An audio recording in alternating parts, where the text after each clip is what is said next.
Surviving infidelity. She committed infidelity for 8 years. Well, I've had a few drinks and after getting several messages of wanting a backstory, here's one for you good people of Reddit. Me and my then girlfriend, let's call her Succubus, got our first place after high school, so we decided to throw a housewarming party with a few of our friends. Well, later that night, I drank way too much after losing too many drinking games, and I ended up getting sick and spent a while in the bathroom trying to pull myself back together, only to end up going to bed and passing out. Well, after everyone left, it was just Succubus and my ex-best friend, let's call him Matt. They both ended up going for each other. I think he initiated it. They ended up in my guitar studio room on the other end of the apartment while I was passed out. And it gets worse. After she slept with him, she came into the bedroom and woke me up around 3:30 a.m. to around 2 with me, not knowing at the time what happened. Waking up that next morning, I had this gut feeling something was off but couldn't place it. I even made breakfast for both of them for Pete's sake. It was a month later, me and my ex went to a Halloween party at another friend's place, and after a long night of drinking, Succubus ends up falling asleep, and everyone there ended up leaving. I tried to call for a ride home but my phone died. I was looking around for a charger and couldn't find any, so I decided to grab Succubus's cell phone out of her bag, and when I turned the screen on she already had a text up with her best friend, and the first line it read, "Make sure OP doesn't find out." Alarm bells going off, so I read on. Succubus told her best friend everything that happened that night, and bragging about how exciting and fun it was, and telling her best friend that if the opportunity happened again, she's going to do it. I can't even begin to explain the feeling that came over me. I've never felt a rage and adrenaline rush that hard in my life. All I could see was red in the image of Matt railing Succubus. I ended up leaving with her phone. Driving home when I had no business driving in my state. Making it home, my father met me at my place. I proceeded to pack her things, and after charging my phone, I was calling Matt, pretending I didn't know anything. I told him that I wanted to hang out. Well, he was gone for the weekend hanging with his friends, and he told me he would see me Sunday night. Well, after packing all of Succubus's stuff, I went back to the house to pick her up. She was still asleep. I woke her up and drove her to her father's house. Confused with all her stuff in the car and headed to her dad's house, she kept asking me what's wrong. Not saying a word, I just tossed her phone in her lap with the text exchange she has with her best friend. She didn't even get sad, she got enraged saying, "Why were you going through my phone?" And that's an invasion of her privacy. She told her father I was abusing her when we got to her dad's house. Well, she ended up calling Matt and told him I knew everything. And when I tried calling him to meet up Sunday night, he with the voice of a dying man said, "I know you know what happened. I'm not going to come see you tonight." I started to laugh, and I told him I'd see him at work then and I had no problem going to jail. Well, Monday comes, I'm literally shaking. I came in a half hour early just to see he was already there. He told the boss what happened, and to not call the cops no matter what happened. I give him credit for that. And when I walked in, he told me to go out back. I proceeded to shove him to the ground yelling at him to get up. He just laid there, so I ended up landing a few punches to his head. And the hardest part was, I couldn't keep going. All I could see was him and me in first grade when we first met. It killed me inside. After landing those few punches I couldn't bring myself to do it anymore, and I just told him it wasn't over and walked away.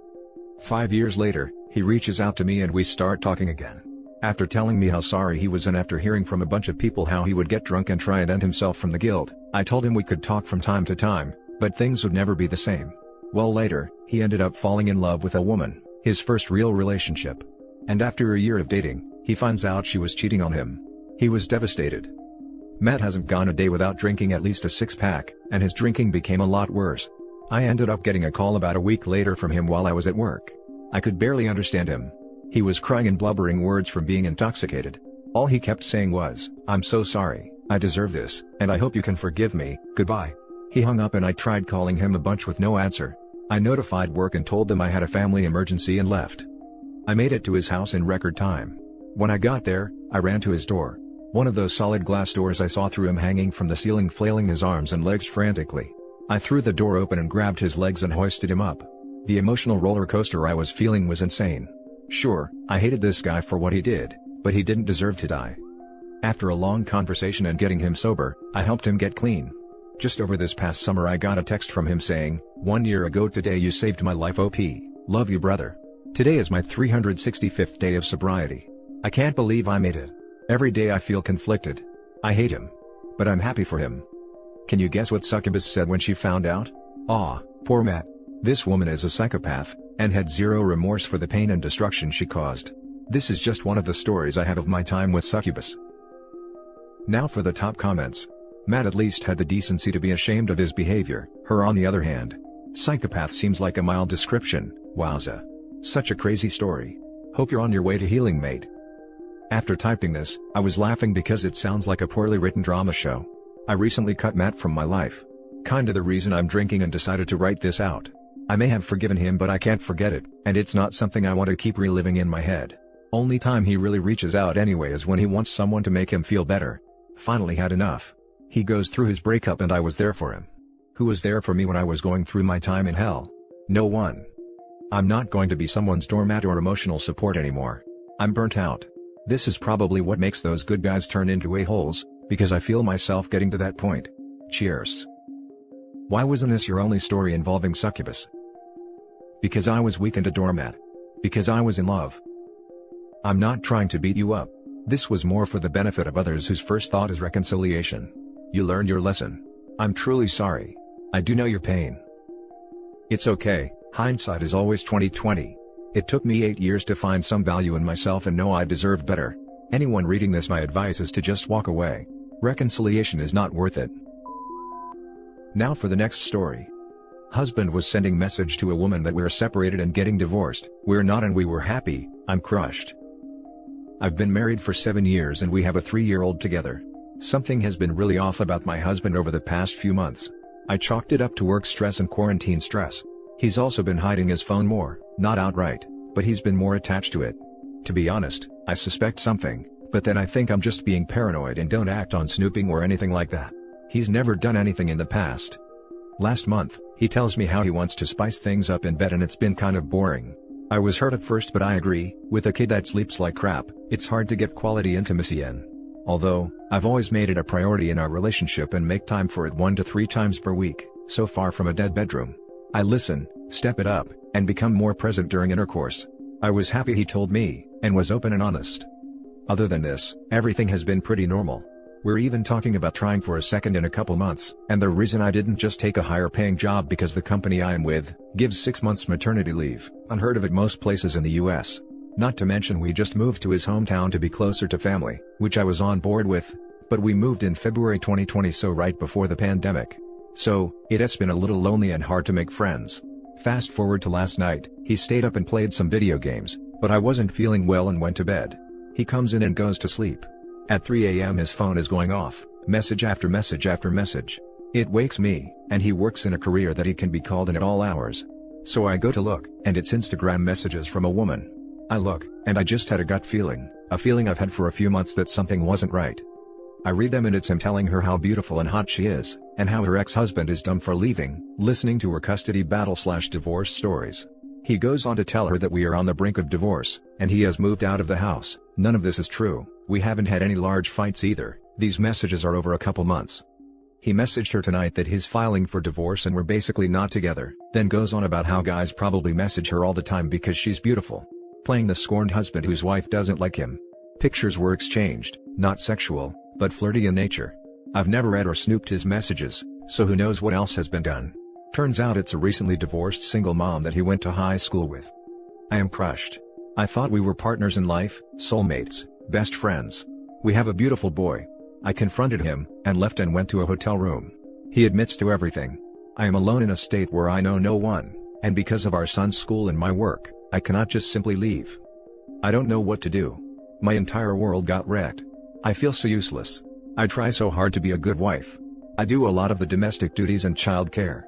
Even though we both work, I work out and stay in shape. I'm well groomed and fun to be around. His friends are always telling him how cool and personable I am. I let him have boys' weekends, when other wives don't. I don't nag and he has freedom to do activities that bring him joy. My heart hurts. I am back in the house, and he is staying at his dad's. I want a divorce, and I know nothing about how to get one and what I need to do. I don't want the house, honestly. I won't tell him that. From what I searched online, I need to be separated 6 months to file. Now for some top advice. First and foremost, you should consult with a family lawyer. SurvivingInfidelity.com and ChumpLady.com are 2 websites you might want to check out. Also, contact a therapist for yourself and for your son.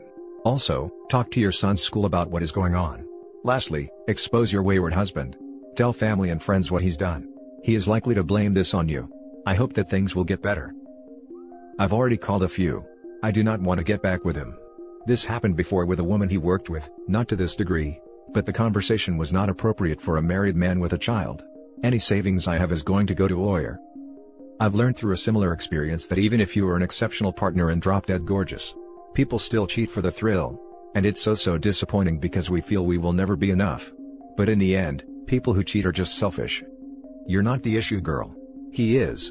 Time to find your way out and be gentle with yourself. Thanks. I keep trying to tell myself, I'm crushed. My family is non-existent, terrible childhood, I escaped poverty and abuse and made something of myself. My biggest savior is that I didn't become a stay-at-home mom and worked my butt off. We had a serious discussion on me being a stay-at-home mom and I'm glad I choose not to. His family is the only family I've ever known, and his friends, and because we just moved to his hometown, are my only friends here. I haven't talked to any one of them about this. I've reached out to a few close friends I had before him. I'm so sorry this happened to you. It's gut-wrenching and awful. I know you're still reeling and off balance, but as others have suggested, you need to talk to a lawyer today. No matter if you divorce or reconcile, you need to protect yourself. What your husband did is despicable and disturbing. I don't know how a relationship survives that, because either he means what he said and is planning on divorcing you, or he's some sort of thoughtless, self-absorbed sociopath who's lying to a vulnerable recently divorced single mom. No matter which, he has severe character defects and it's hard to picture a future with someone like that. Added to add, you should absolutely let the other woman know he's been lying to her about your situation, so she can also see his true character. I did reach out, and I in no way placed blame, but made her aware that this wasn't a scorned husband asking for advice. He was manipulating her and me. She apologized and said it was nice to talk to someone going through the same thing, and in no way knew that he was lying. In all honesty, her side of the conversation wasn't all that bad. It was my creepy husband that was the most concerning. I did make it a point that any man that is having marriage problem will never reach out to you for the purpose of advice. They want to sleep with you. Now for the last story. It can be done. This is my first time on the sub, so I figured I would give some advice on surviving infidelity. I am currently on my second marriage. Been married 15 years already. Couldn't be happier honestly. First marriage though was a different story. We met when we were both young. Only made it to 7 years. I won't get into too many details but the gist of it was, we were both young. It's not an excuse for what she did, but it did help me cope with the aftermath. So to keep it short, my ex-wife had an affair while I was deployed. She ended up getting pregnant by the other guy. She had terminated before I came back from downrange. I assume partly because she knew there was no way in hell the kid was mine, but also, I think she knew that dude wasn't still around. He knew she was married and I was deployed so I guess he just wanted to have some fun. But from the emails I got to read after the fact, he definitely made it seem like he cared and loved her, which he didn't. I had heard whispers in the beginning of our relationship that she had cheated on me, but ignored it because I didn't have proof, and the people who spoke about it I knew were not very reliable sources. The thing is, she had no remorse. I mean none at all. Somehow her screwing around was everyone else's fault but her own. Her family automatically took her side even knowing that she cheated on me. I think what bothered me most was, we had a child together already and she had the nerve to have this dude around my kid. Like most people though, I was still in love and wanted to work things out, but I'll be honest, she was the one that wanted a divorce in the end. As can be imaged, I was miserable and didn't know what to do with myself. I think the moment of change was when I decided to focus on myself and the time I spent with our daughter. The dude was in the military too, and getting him busted for adultery did feel great. The turning point in all of this was one day she had crossed my mind because of some paperwork I needed to sign off on for our daughter, and in that moment, I realized I wasn't filled with rage anymore. Don't get me wrong, I still dislike her as a person, but as long as she is a good mom, I don't give two shots what she does anymore. That realization came 16 or 17 years ago and I figured why not share. It does get better over time, and the one thing I learned from all of it was, it was not my fault. I was the best husband I could, considering how inexperienced I was with relationships. While I don't see it as an excuse, it helped me to just chalk it up to her being that kind of person.